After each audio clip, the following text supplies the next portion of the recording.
Hi, everyone, and welcome to another session of the Edward Jones Chatting Cage. JB with you once again, as you can see, and you will soon hear from and get a chance to talk to a new voice for those Los Angeles Dodgers. Joe Davis sits in the chair, gets some hacks in the cage. Joe, thanks for being with us. Of course. Good to talk to you, JB. Pleasure, and we look forward to many more of those. There you have it, folks. Those are the dulcet tones you'll get a new play-by-play for those Los Angeles Dodgers. So we get a chance to get our FaceTime with him, and folks, you know how the show works. Push that button, get in line, fire up your webcam, join us here in the show, because otherwise it's just me and Joe, and, you know, it'll be better if you're involved. In the meantime, I will use what is known as Twitter. You kids might have heard of that. I don't know if you did or not. Joe's much younger than me, so he definitely heard about it. Hashtag Chatting Cage is the questions.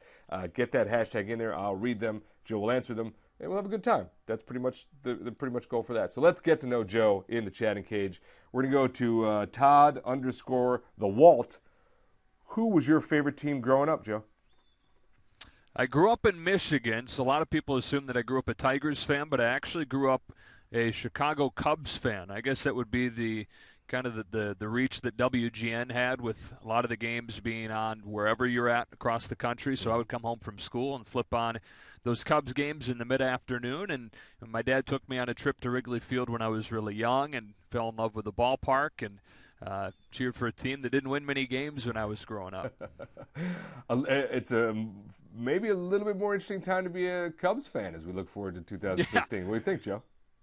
Yeah, I've joked around with some people. This is maybe the worst timing to sign with another team and cut off my ties as a Cubs fan, right? I mean, what an exciting time for Cubs fans going into this year, with, you know, being a year ahead of schedule really last year and adding the pieces that they added during the offseason. I mean, it's a monster they're building there on the north side for sure. Sure is. Lots of parts, new front office skills, new on-the-field skills, lots of players, lots of excitement there in Chi-Town, and you're out. Well, look at it this way.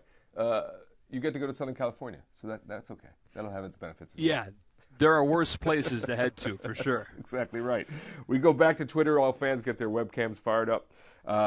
Ursula Rogers wants to know, which Dodgers player, since you are working for the Dodgers, which Dodgers player or players are you most excited to watch this season?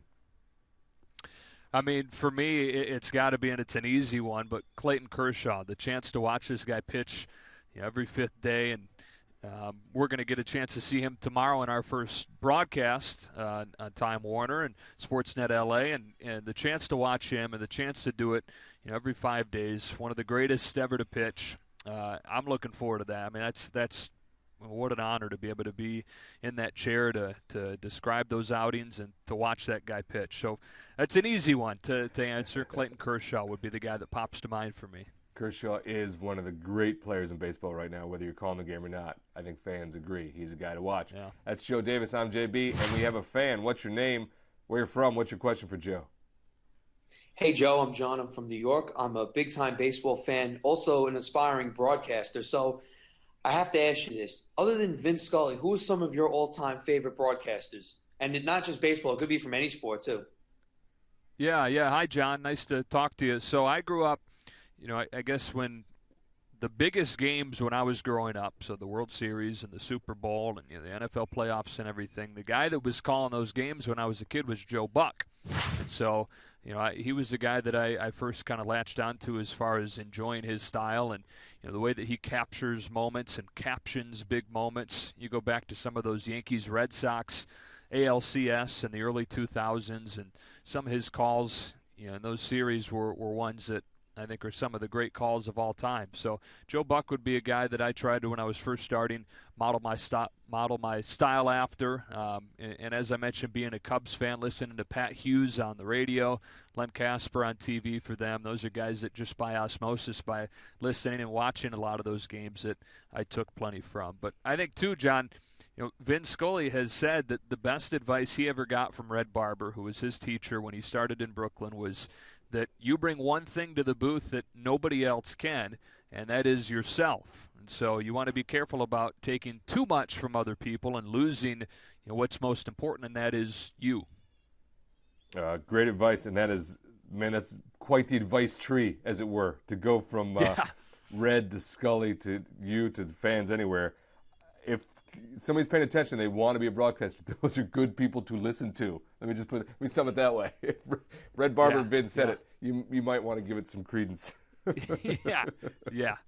Without a doubt. That's Joe Davis of the Dodgers broadcast team. I am JB. This is the Edward Jones Chatting Cage. Push that button, get in line just like that fan did. John from New York, join us right here in the show. Get some FaceTime with Joe. As we continue, I'll go back to Twitter. I'm going to follow up on that. And this is, Vin is an institution. If there's one man that's an institution, Vin is that guy. Now, Redline 100 asked the big question, Joe, and I know you're just getting started there, so it's a lot to think about, but I'm sure you've heard your name mentioned as a possible replacement for Vin Scully.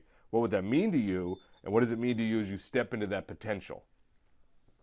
Yeah, well, I think the first thing, JB, is that nobody, whether it's me or anybody out there right now or hasn't been born yet, nobody's ever going to replace Vin Scully. The greatest ever to do it, greatest that there ever will be.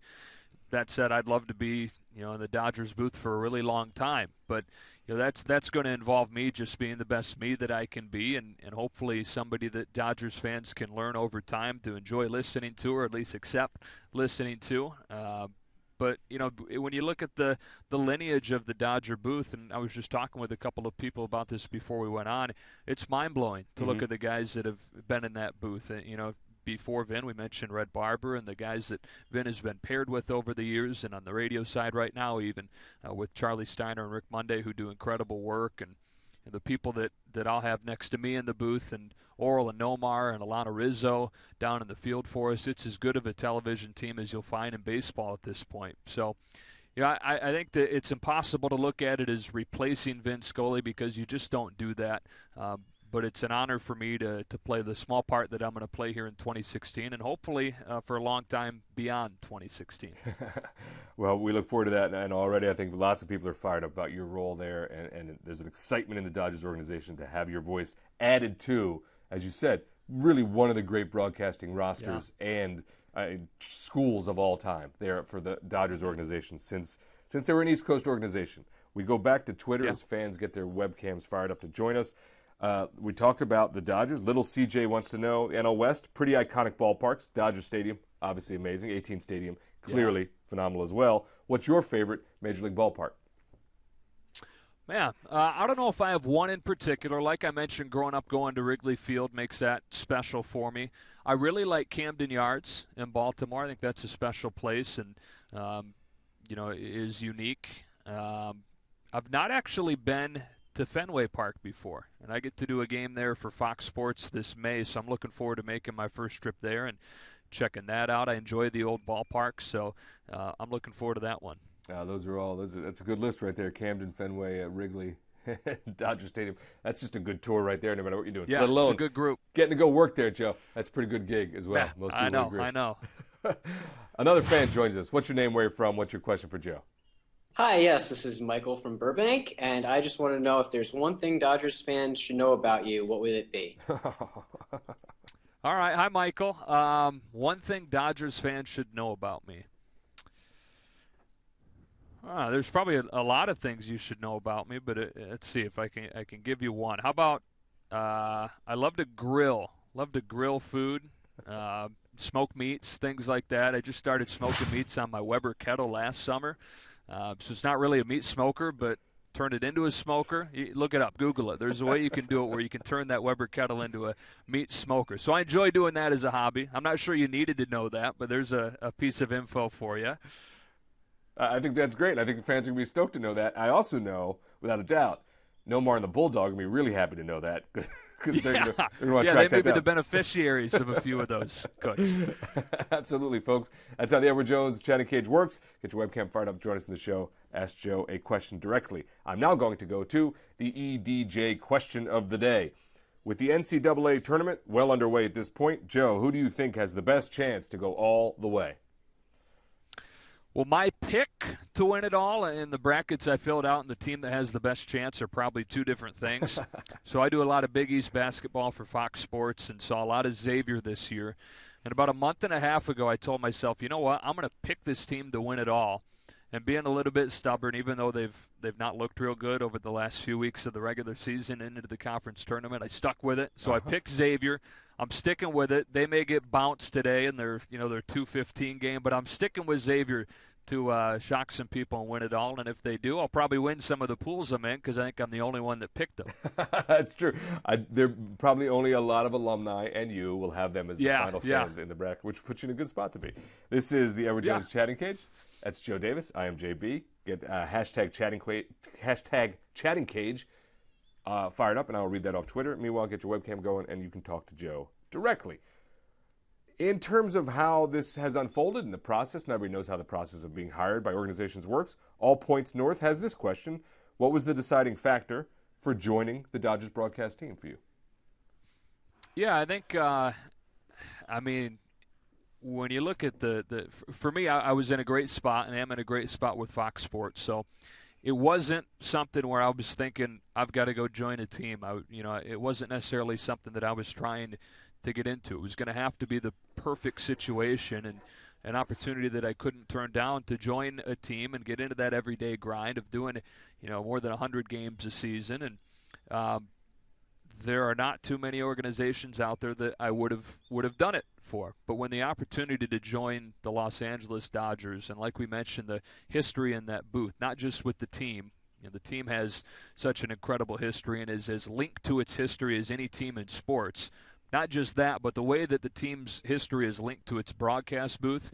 All those things combined, it was just something that I would have been crazy to say no to, and am really glad that I did say yes, and can't wait to get started with it. Oh, absolutely. Very exciting time for the Dodgers. I think it's a great organization, as you said, and being a part of that, the blue out there is just a great thing. One of the great traditions in all sports is that Dodgers organization. Another fan is joining us here in the Chatting Cage. What's your name, where you're from? What's your question for Joe?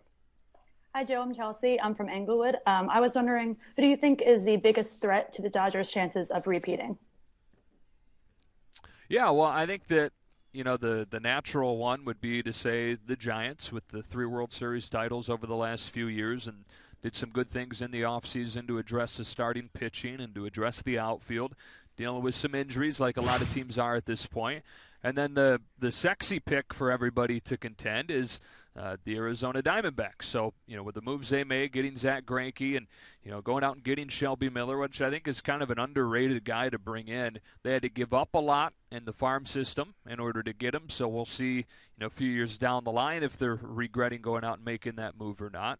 But it was already an offense in Arizona that was one of the best run-producing offenses in the game.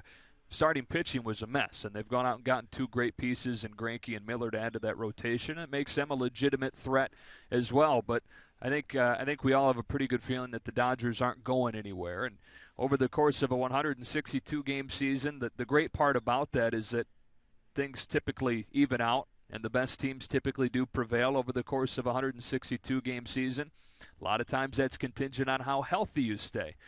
So it's hard to say, but I know that the West is going to be loaded at the top. I kind of look at it as similar to how the Central was last year with the Cubs and the Cardinals and the Pirates. That was as good of a division as far as the top 3 as we've ever seen in the current divisional format. So I think you could see something like that with a really top-heavy division, 3 really good teams. All right, there's your breakdown of the NL West and a little insight into what Joe Davis is going to bring. You can see lots of knowledge and a well-spoken way of revealing that knowledge. So with that, this is a tradition before the season's underway. Put the broadcasters on the spot. This one's from 55 Rocket JoJo. If you had to pick 3 teams with the best odds to win this year's World Series, Joe, who would it be?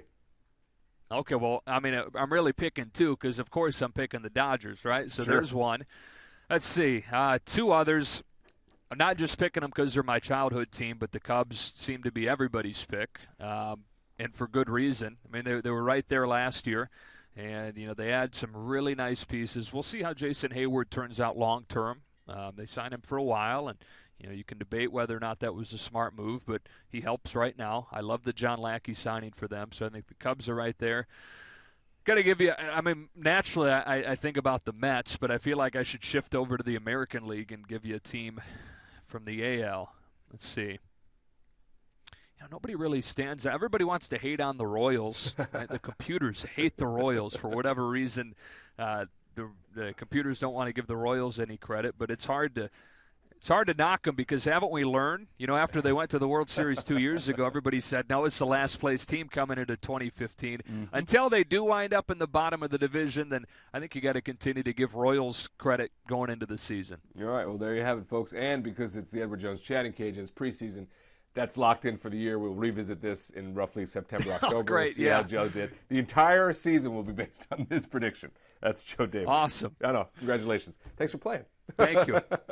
Hey, folks, that's Joe Davis. Joe, I hope you enjoyed the cage. You feel good in here? Comfortable? Swings felt all right? Yeah, and that's the big thing with spring, right? Doesn't matter what the average is, doesn't matter how bad your picks are for the season. As long as you're feeling good going into the year, that's the key. That's right.